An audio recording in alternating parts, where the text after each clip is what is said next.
রুহান সাহেব, মাওলানা রুহান সাহেব আপনাদের সামনে কোরআন হাদিস ও তরিকা বয়ান করবেন।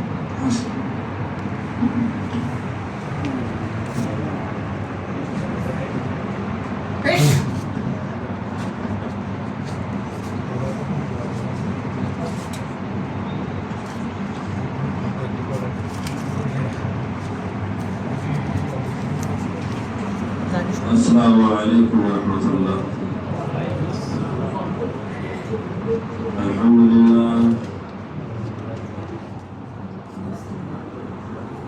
لله نحمده ونستعينه ونستغفره ونؤمن به ونتوكل عليه ونعوذ بالله من شرور أنفسنا ومن سيئات أعمالنا.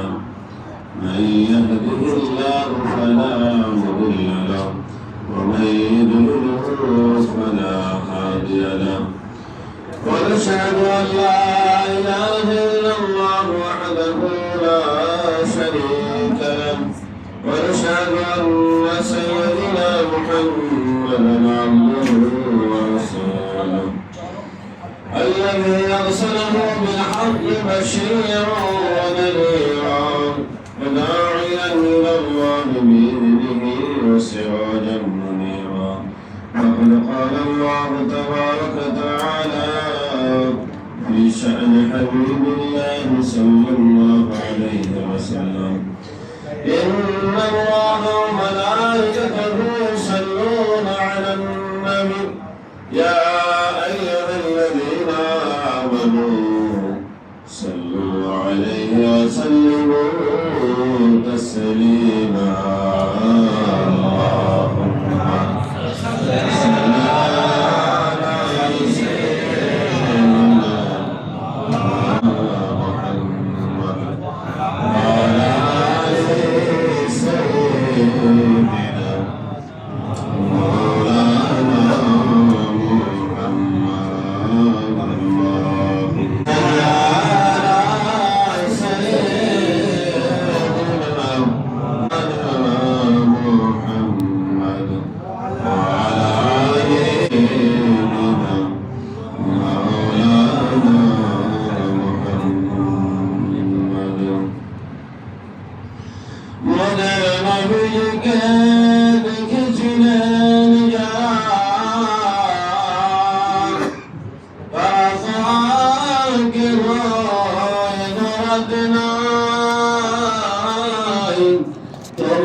আকাশের মাঝে চাঁদ জিরায় আল্লাহুম্মা সাল্লি আলা সাইয়্যিদিনা মাওলানা মুহাম্মদ ওয়া আলা আলি সাইয়্যিদিনা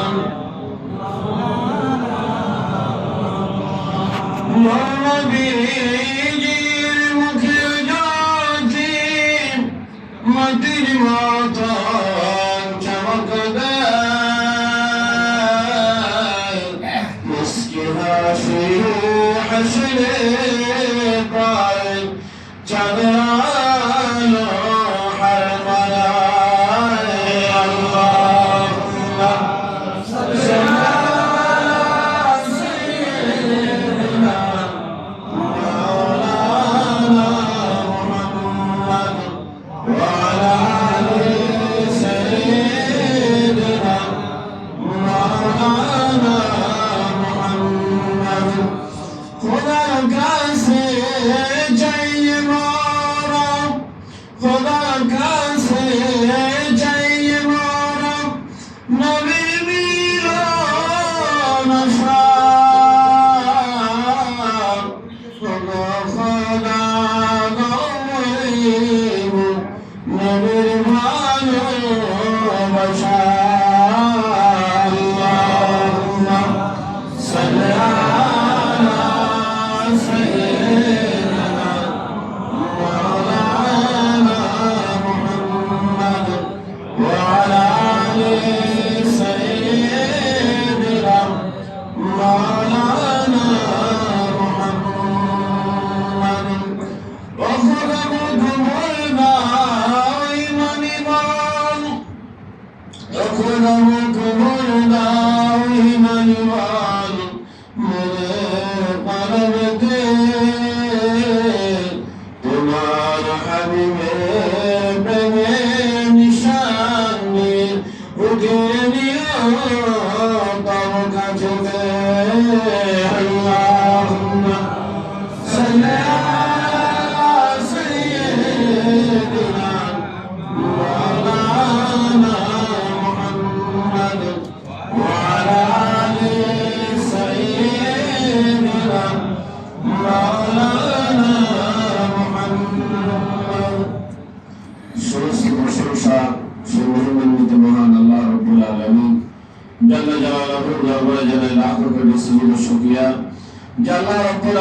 আমাদের সকলকে এই বাৎসরিক রিসালে সওয়াব হযরত মুজাদ্দিদ আল-বুসারি রাদিয়াল্লাহু আনহু ওয়াফাত দিবসে আমাদের সকলকে একত্রিত হওয়ার তৌফিক দান করেছেন।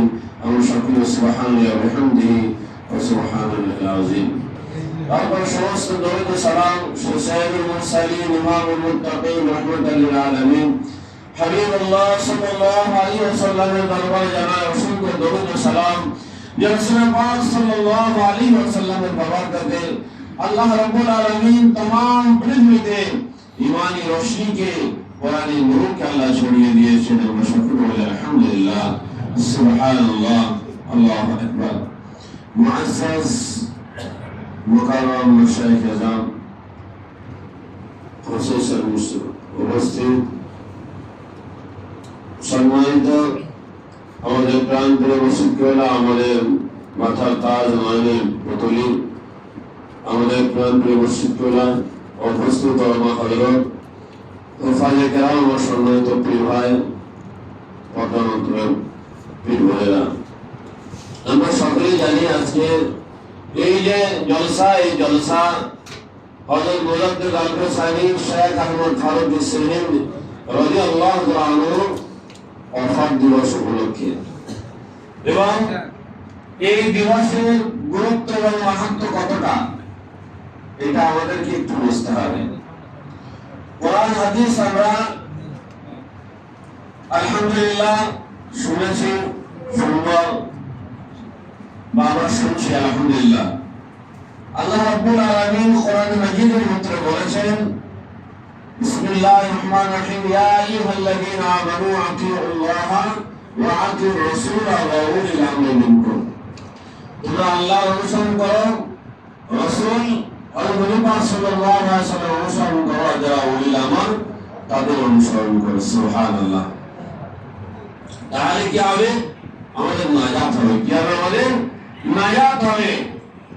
কিন্তু আজকে আমরা আল্লাহ রাব্বুল আলামিনের দেওয়া বিধান ভুলে গিয়ে, আজকে আমরা আল্লাহ রাব্বুল আলামিনের দেওয়া কোরআন হাদিসের মেন বিধানটাকে আমরা ভুলে গিয়ে ভ্রান্ত পথ মতে আমরা চলছি। এটা সবথেকে বড় দুঃখ। আল্লাহ রাব্বুল আলামিন কোরআন কালামুল্লাহ শরীফের ভিতরে বলছেন, মান ইয়াহদিল্লাহু ফাহুয়াল মুহতাদ ওয়া মান ইউদ্লিল ফালান তাজিদ লাহু ওয়ালিয়্যান মুরশিদা।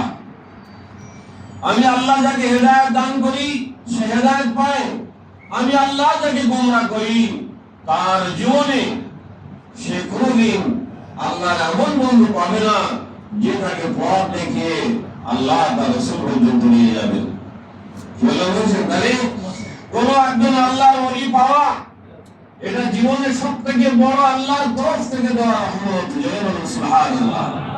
কারণ সে ওলির মাধ্যমে আপনি হেদায়েত লাভ করবেন। আল্লাহ কতটা ভালো লাগলো না আমাদেরকে, আল্লাহর বন্ধুদের কি আল্লাহ রাব্বুল আলামিন হেদায়েতের মাফ করে তাদের দিয়ে আল্লাহ সারা পৃথিবীকে হেদায়েত করেছেন। সুবহানাল্লাহ।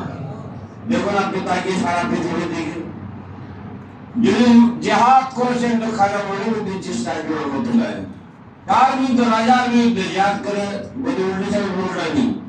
তার উদ্দেশ্য ছিল না রাজত্ব দখল করা, তার উদ্দেশ্য ছিল না যে আমার নাম কামানোর জন্য, তার উদ্দেশ্য ছিল ঈমান এবং ইসলাম ফাহেলে দেওয়া, কোরআন হাদিসের রশনিকে আল্লাহ তার রাসূলের চাহত অনুসারে প্রতিষ্ঠিত করা।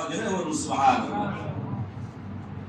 এই ভারতবর্ষের বুকে হযরত মুজাদ্দিদ আল-বুসারি শেখ আহমদ ফারুকী সিহিন্দ রাদিয়াল্লাহু তাআলা আনহু তার মাধ্যমে আল্লাহ রাব্বুল আলামিন যেদিন ধ্বংস হয়ে গিয়েছিল, ভারত, পাকিস্তান, বাংলাদেশ, আফগানিস্তান, মায়ানমারের বিশাল অংশ যেখান থেকে ইসলামকে মুছে দিয়ে, কোরআন হাদিসকে মুছে দিয়ে, আলেম ওলামাদেরকে বিষ পান করিয়ে হত্যা করে মসজিদ মাদ্রাসা ভেঙে দিয়ে দ্বীন ইলাহি তৈরি করেছিল। যে দ্বীন ইলাহির ভিতরে মদ খাওয়া জায়েজ, সুরাপান করা জায়েজ, যে দ্বীন ইলাহির ভিতরে অবৈধভাবে মেলামেশা করা জায়েজ, যে ইসলাম যত কিছু নিষেধ করেছে দ্বীন ইলাহির ভিতরে সব জায়েজ করে দিয়েছিল। জেনে বলুন নাউজুবিল্লাহ। আল্লাহ রাব্বুল আলামিন ছাড়া কারো সিজদা হবে না। বাদশা আকবর তার দরবারে নিজের জন্য সিজদা গ্রহণ করতেন। জেনে বলুন নাউজুবিল্লাহ। তাহলে এবং যে ধর্ম তিনি প্রচার করেছিলেন সেই ধর্মের অনুসারীরা এক সময় যারা তার অনুসারী হয়েছিল তারা ছিল অনেক আলেম ওলামা, বহু আলেম ওলামা তার অনুসারী হয়েছিল এবং তার ওই দ্বীন ইলাহির কিতাব আবুল ফজল ফয়জি যা লিখেছে সেই অনুসারে তারা ইলম হাসিল করত এবং মানুষদেরকে শিক্ষাও দিত, হাজার হাজার কোটি টাকা খরচাও করত। কি বুঝলেন? আল্লাহর নারাজিগির ফসল সারা ভারত, বাংলাদেশ, পাকিস্তান, আফগানিস্তান, মায়ানমারের বিশাল অংশ জুড়ে বাদশা আকবর রাজত্ব করছে আর আল্লাহর নারাজিগি ক্রয় করছে। জোরে বলুন নাউজুবিল্লাহ। আল্লাহ রাব্বুল আলামিন এই বাদশার বিরুদ্ধে দ্বীন ইসলামকে কায়েম করার জন্য, যেদিন মিটে গিয়েছিল সেই দিনকে পুনরুজ্জীবিত করার জন্য, মুমিন মুসলমানকে আল্লাহর দিকে ধাবিত করার জন্য, তাদের ভিতরে শরিয়াত এবং মারিফতকে পূর্ণ প্রতিষ্ঠিত করার জন্য উলুল আযম পয়গম্বরের ক্ষমতা নিয়ে আল্লাহ রাব্বুল আলামিন হযরত মুজাদ্দিদ আল-বাসানি শায়খ আহমদ ফারুক ইসরি হিন্দি রাদিয়াল্লাহু তাআলাকে পাঠিয়েছিলেন। জোরে বলুন সুবহানাল্লাহ। এবং হযরত মুজাদ্দিদ আল-বাসানি শায়খ আহমদ ফারুক ইসরি হিন্দি রাদিয়াল্লাহু তাআলা বলে গেছেন, আমার এই তরিকা কিয়ামত পর্যন্ত চলবে। জোরে বলুন সুবহানাল্লাহ। এবং এই তরিকাতে, এই নিসবতে হযরত ইমাম মাহদী আলাইহিস সালাম বায়াত গ্রহণ করবেন। জোরে বলুন সুবহানাল্লাহ। এবং ইমাম মাহদী আলাইহিস সালাম এসে সারা পৃথিবীকে আবার ঈমানি নূরে নূরান। নবী সাল্লাল্লাহু আলাইহি ওয়াসাল্লাম বলে গেছেন, যদি তোমরা বরফের উপরে হামা করে দিলে হয় তাহলে ইমাম মাহদী আলাইহিস সালামের কাছে পৌঁছাবে, তার বায়াত গ্রহণ করবে। জোরে বলুন সুবহানাল্লাহ। আল্লাহ নবী তিনি বলেন, হুয়া নূরুন আযীম। হযরত মুজাদ্দিদ আল-বাসানি রাদিয়াল্লাহু তাআলা হচ্ছেন নূর আযীম, মহান নূর। আল্লাহ রাব্বুল আলামিন তাকে পাঠাবেন বাইনাল সালাতিন আল জাব্বাবিয়াতে, দুইজন শাসকের মাঝখানে, ফায়াদখুলুনাল জান্নাতা বিশাফাআতিহি রিজালান উলুফা, তার শাফাতে, তার সুপারিশে হাজার হাজার মানুষ বেহেশতে প্রবেশ করবে। জোরে বলুন সুবহানাল্লাহ। ভাই, শুধু হযরত মুজাদ্দিদ আল-বাসানি শায়খ আহমদ ফারুক ইসরি হিন্দি রাদিয়াল্লাহু তাআলা কত হাজার হাজার মুরিদ ছিলেন, মানে খলিফা ছিলেন। খাজা মাসুম রাদিয়াল্লাহু তাআলা 1 লক্ষের উপরে খলিফা ছিলেন। জোরে বলুন সুবহানাল্লাহ। যদি এই ভারতবর্ষের বুকে, এই ভারত, বাংলাদেশ, পাকিস্তানের বুকে আজকে গেল কোথায়? সব আমল ছেড়ে দিয়েছে। অর্থাৎ এখানে বায়াত হলে আমল করতে হবে, কষ্ট হবে। শরিয়াত মেনে চলতে হবে, ইলমে মারিফতের উপরে আমল করতে হবে, কষ্ট হবে। তাই করা যাবে না, সব অন্য নতুন দল করতে হবে। কথা বুঝেননি? এখানে আসলে পকেট থেকে উল্টো টাকা যাবে, পকেটে কিছু পড়বে না। কথা বুঝেন না? নিজের গাড়ির টাকা খরচা করে, লোকের জমা করে আল্লাহ ওয়ালা বানানোর জন্য আপনাকে খরচা করতে হবে।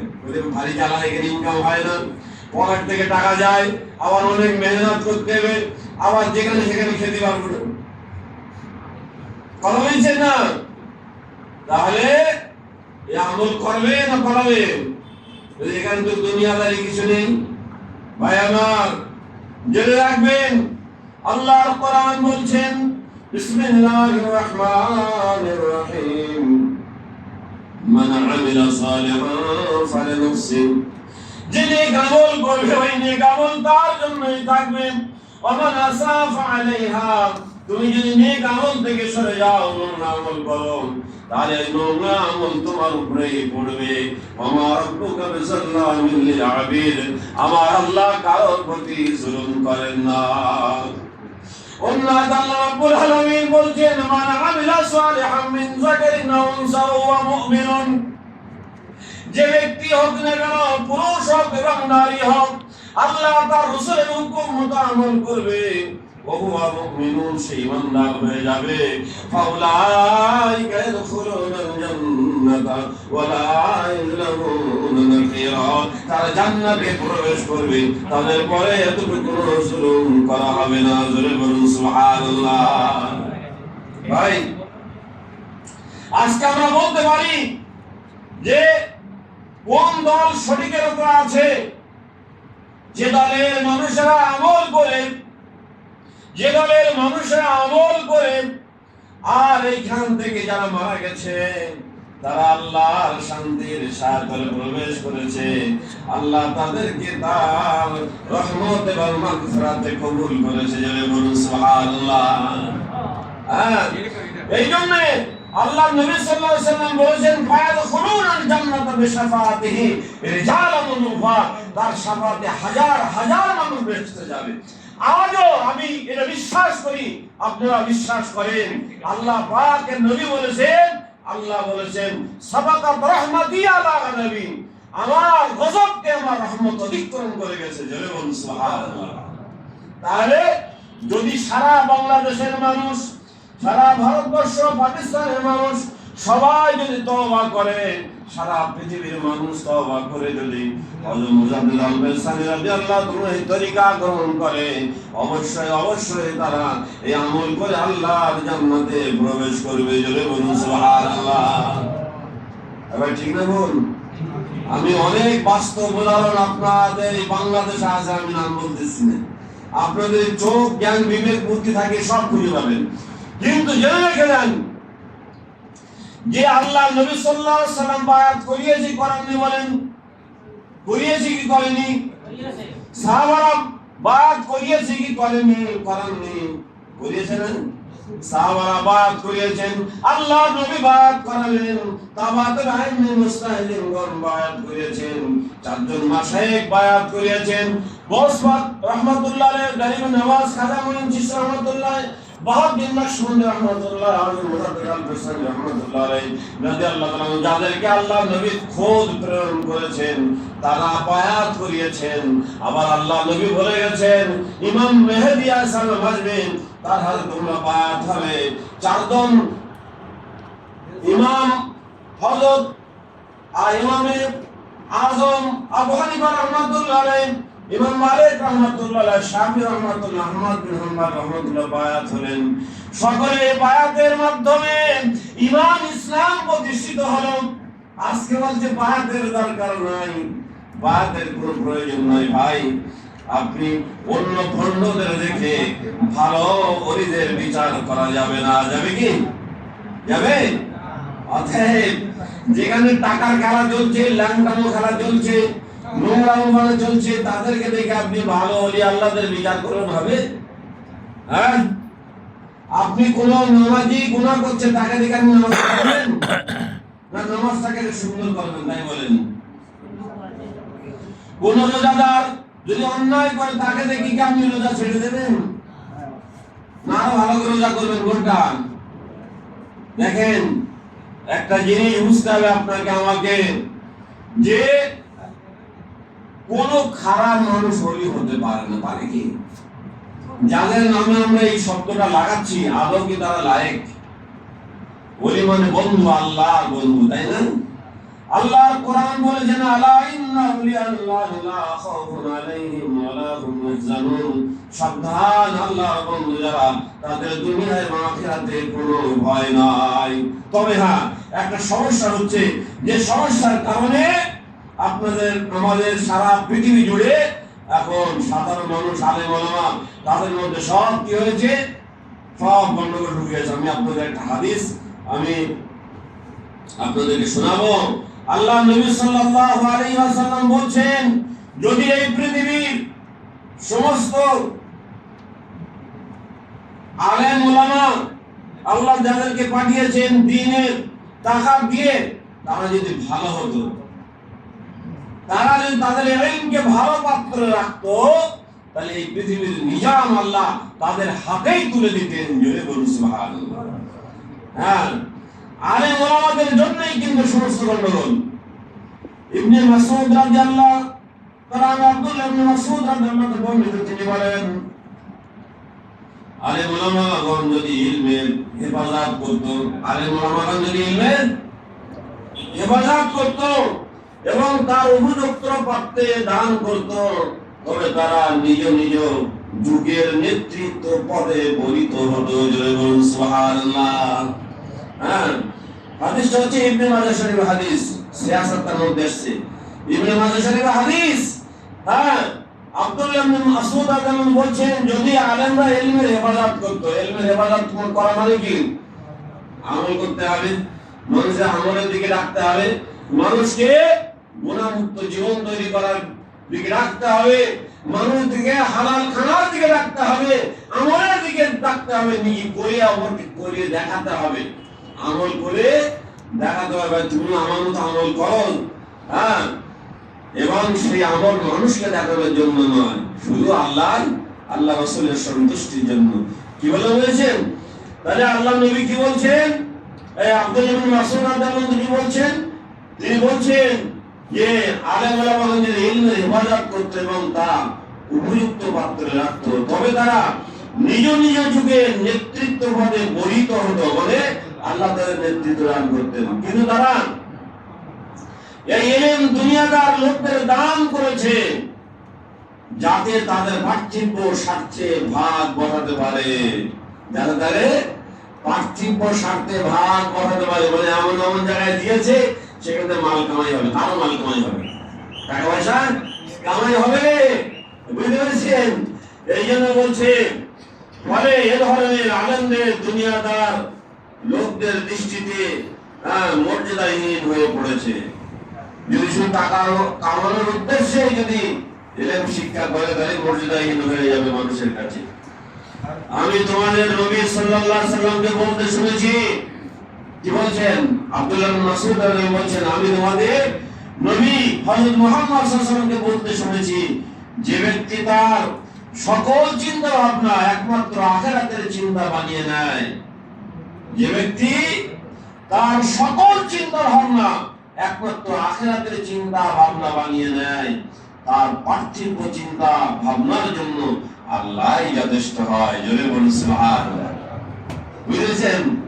যে ব্যক্তি তার সকল চিন্তা ভাবনা একমাত্র আখিরাতের চিন্তা বানিয়ে নেয়, তার পার্থিব চিন্তা ভাবনার জন্য আল্লাহই যথেষ্ট হন।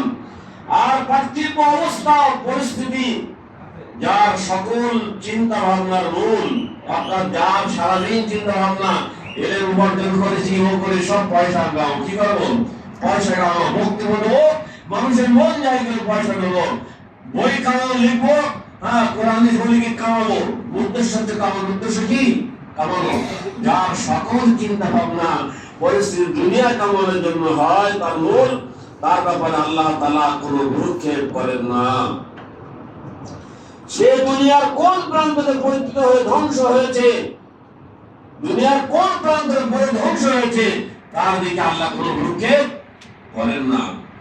এই জন্য জেনে রাখতে হবে, আমাদের প্রাণপ্রিয় মুর্শিদ কিবলা আমাদের যে শিক্ষা দিয়েছেন হযরত মুজাদ্দিদ আল-ফিসানি রাদিয়াল্লাহু তাআলা তরিকা, এই তরিকার উদ্দেশ্য হচ্ছে আল্লাহ তার রাসূলের সন্তুষ্টি, মুর্শিদের সন্তুষ্টি উপার্জনের মাধ্যমে দুনিয়া আখিরাতের কল্যাণ কামনা করা।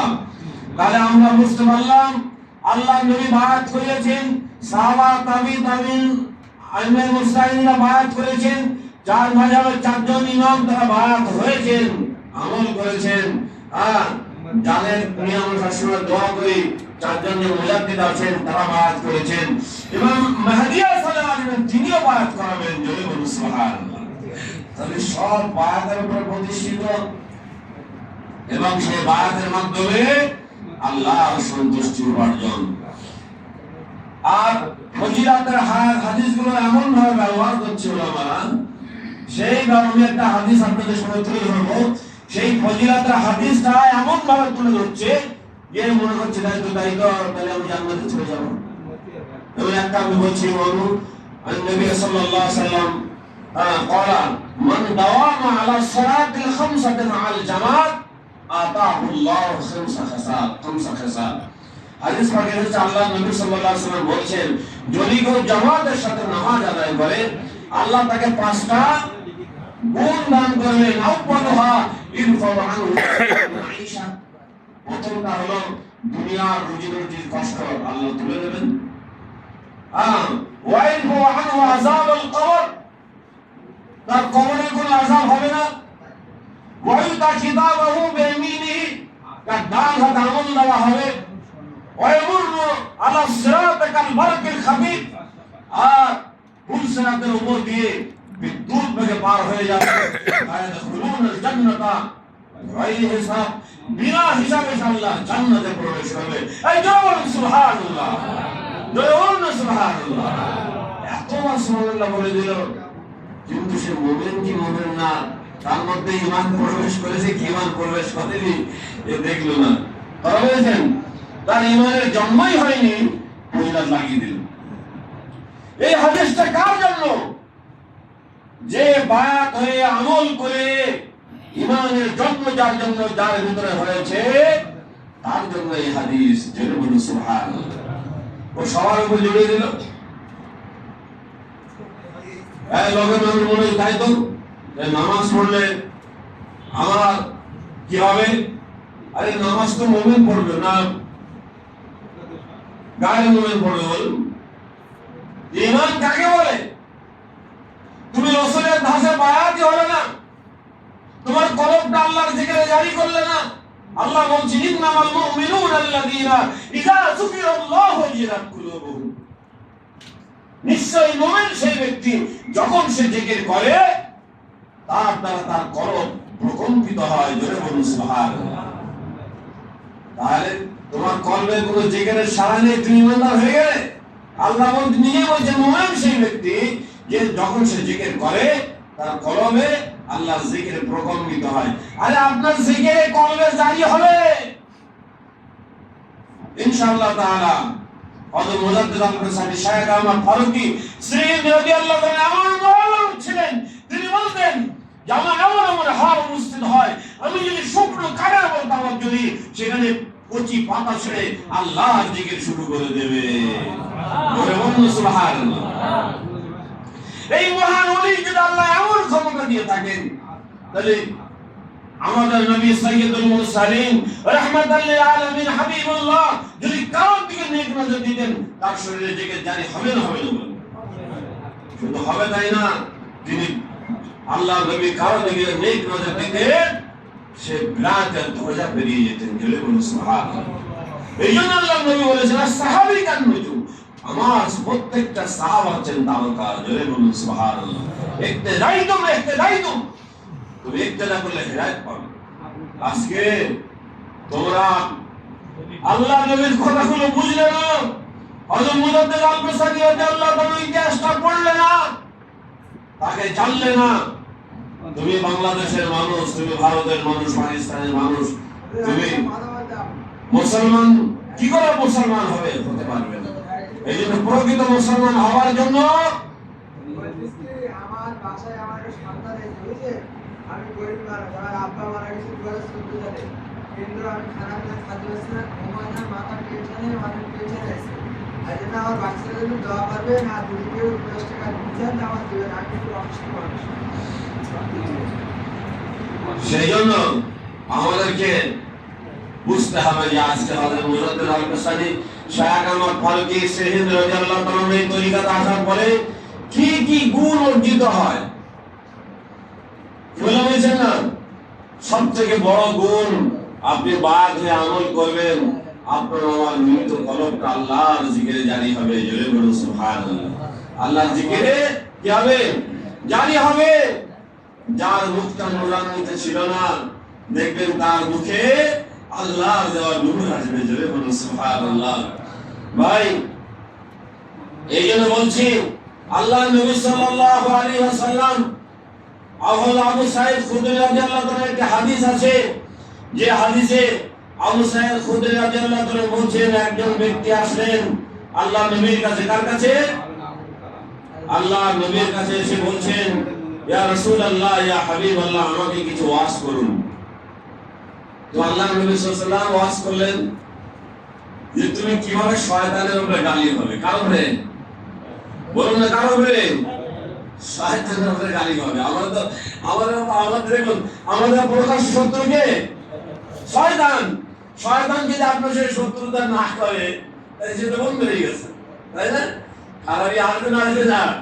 তো আল্লাহ নবী সাল্লাল্লাহু আলাইহি ওয়াসাল্লাম, দয়ার নবী হাবিবুল্লাহ সাল্লাল্লাহু আলাইহি ওয়াসাল্লামের কাছে এসে বলছেন, ইয়া রাসূলুল্লাহ, ইয়া হাবিবাল্লাহ, আমাকে একটু ওয়াজ করুন, আমাকে কিছু ওয়াজ করুন।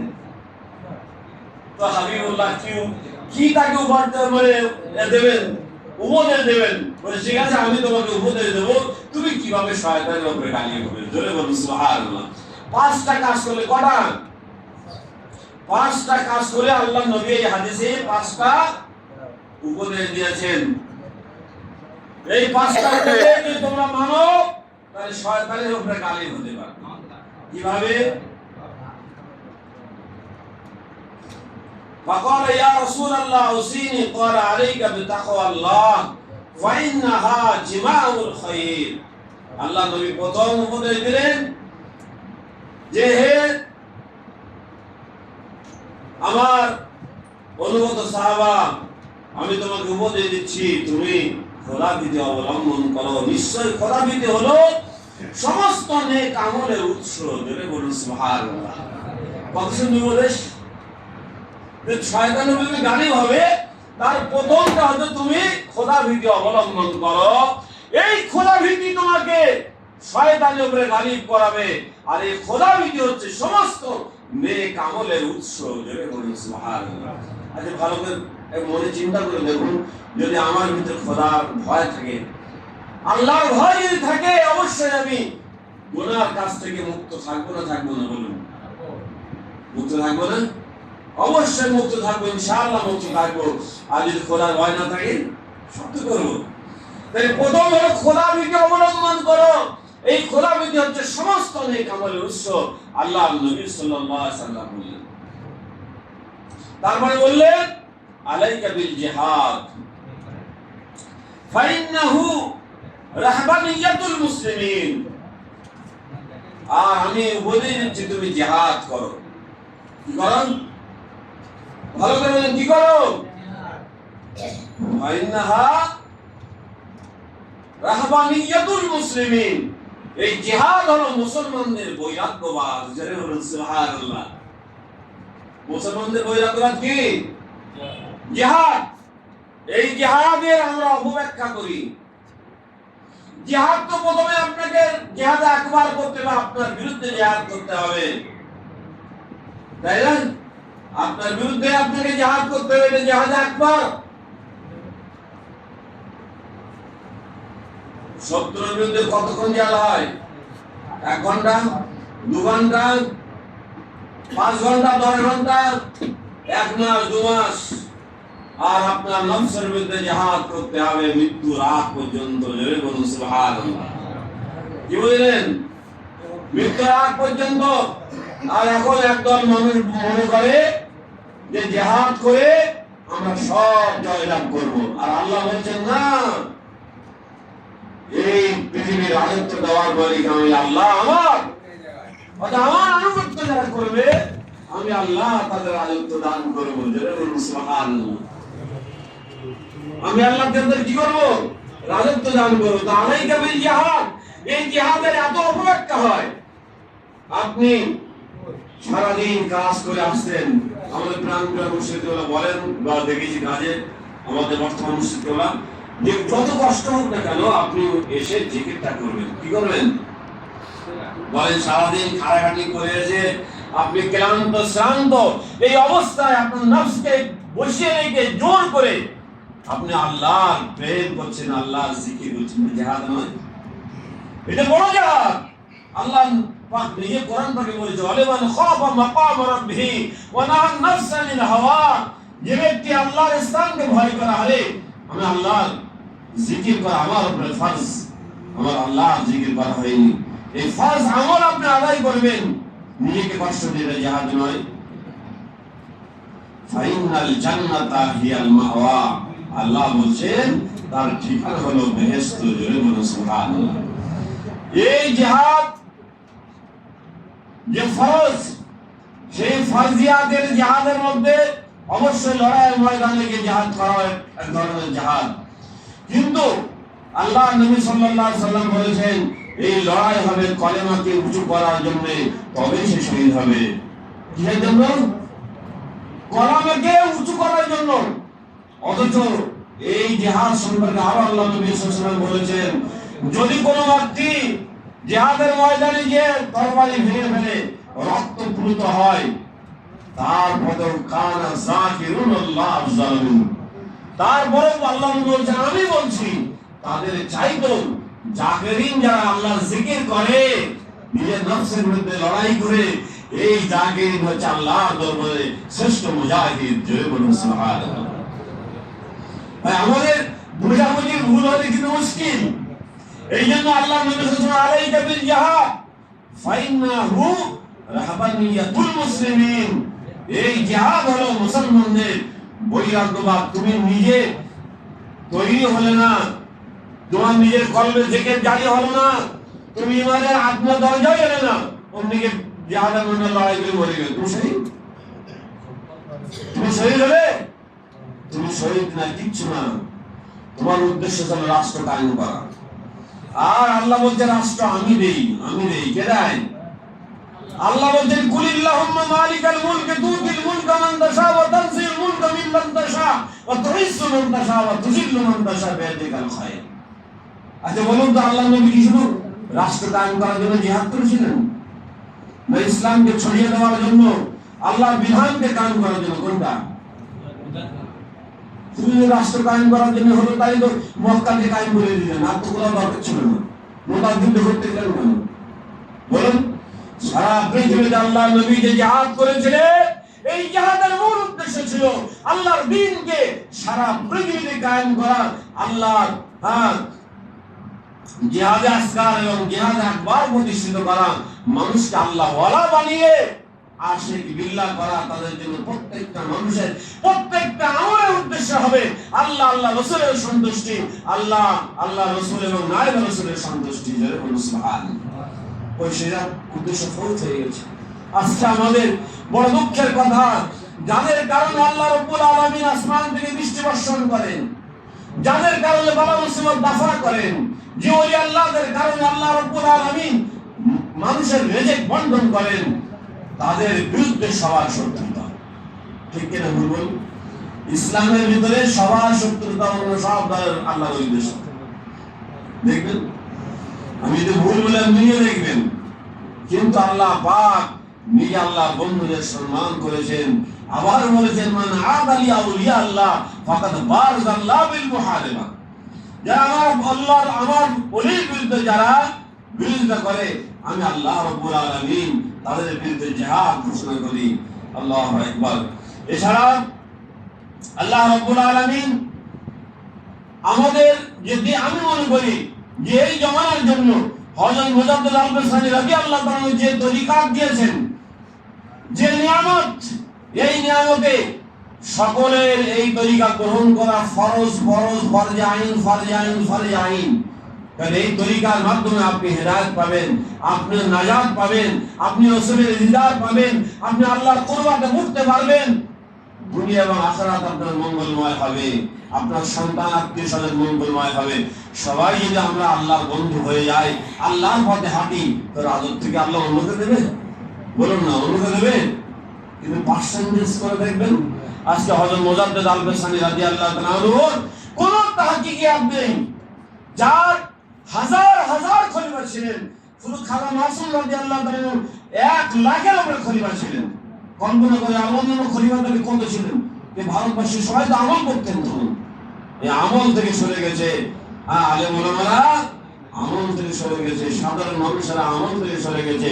আমরা সবাই যদি আল্লাহর দিকে ঝুঁকে যাই, আল্লাহ কি রাজত্ব অন্যকে দেবে?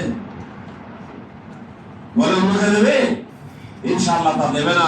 এই জন্য আমাদেরকে আমরা অল্প মুসলিমে হতে পারি, আল্লাহ পাক রব্বুল আলামিন যদি চায় আমরা যদি সেইভাবে ঠিক আমল করি আল্লাহর পথে এগিয়ে যাই ইনশাআল্লাহ। তাহলে অবশ্যই আমি মনে করি যে আমাদের পথ সুগম হবে। আর আমি বলবো আপনাদের কাছে অনুরোধ করব যে নিজের মুর্শিদের মর্যাদা বুঝতে শিখুন। হ্যাঁ, প্রত্যেকে মানুষ নিজের মুর্শিদকে মর্যাদা বুঝতে শিখুন। নিজেদের ভিতরে যে কুস্বভাব আছে সেগুলো নিজে নিজে দূরীভূত করতে হবে। আমরা নিজেরা এমন মানে আচরণ করছি যে আচরণ আমাদের মুর্শিদ করে কষ্ট পাচ্ছে, ঠিক কি না ভুল বলেন? অত আচরণটা আমাদের, খরচা করছেন আব্বা, দেখাশোনা করছেন আব্বা, খেদমত করছেন আব্বা, পয়সা খরচা করছেন আব্বা, আর আমরা বলি দুনিয়ার গন্ডগোল ঝামেলা করছি। কিসের কারণে? আমাদের শরীরে যে কুস্বভাব আছে, হিংসা, অহংকার, অস্বীকারতা বা নিজের অহমিকা, নিজেকে প্রতিষ্ঠিত করতে হবে, এইসব জিনিস কিন্তু আমাদের মধ্যে আছে। তাহলে এ থেকে আমাদেরকে দূরে সরে আসতে হবে। মনের মুর্শিদকে কষ্ট দিও না, তিনি যে আশিকে রব্বানা, আশিকে মদিনা। মনের মুর্শিদকে কষ্ট দিও না, তিনি যে আশিকে রব্বানা, আশিকে মদিনা। তার মুখে নূরের উজালা, তিনি যে আশিকে আরশে মালিক, তিনি যে আশিকে আরশে মালিক। মনের মুর্শিদকে কষ্ট দিও না, তুমি যে আশিকে রব্বানা, আশিকে মদিনা। অহংকার কি বাদ কুস্বভাব তোমরা ছাড়ো না, এগুলি হলো জাহান্নামীদের গুণ, মুমিনের কোনো গুণ হয় না। শান্তি মেলে মোর মুর্শিদের কদম তলে, জান্নাত মেলে তারি হুকুম পালনে। শান্তি মেলে মোর মুর্শিদের কদম তলে, জান্নাত মেলে তারি হুকুম পালনে। মোর মুর্শিদের কষ্ট দিও না, তোমরা কুস্বভাব ছাড়ো না। মোর মুর্শিদের কষ্ট দিও না, মোর মুর্শিদের কষ্ট দিও না, তোমরা কুস্বভাব ছাড়ো না। মুর্শিদের কষ্ট, মুর্শিদের হুকুম পালন করে আমলে রত হও না। গুনাহ ছাড়ো, ইগো ছাড়ো, হও জিকিরে মশগুল। গুনাহ ছাড়ো, ইগো ছাড়ো, হও জিকিরে মশগুল। মোদের মুর্শিদের মর্যাদা বোঝো, আদব করো তার কাজে, তার কাজে দেবে তোমার আমল, তবে কাজে দেবে তোমার আমল। মোর মুর্শিদের আমল ইচ্ছা আল্লাহ ও রাসূলের সন্তুষ্টি। মোর মুর্শিদের আমল ইচ্ছায় আল্লাহ ও রাসূলের সন্তুষ্টির নূর, তাই তো তার পরশে সকল খারাপি হয় যে মোদের দূর। মোর মুর্শিদ আমলের ইচ্ছায় আল্লাহ ও রাসূলের সন্তুষ্টির নূর, তাই তো তার পরশে মোদের সকল খারাপি হয় যে দূর। মোর মুর্শিদের কষ্ট দিও না, তিনি যে আশিকে রব্বানা, তিনি যে আশিকে মদিনা। তার নূরে আছে নূরে উজালা, তিনি যে আশিকে আরশে ইলাহি। মোর মুর্শিদের কষ্ট দিও না।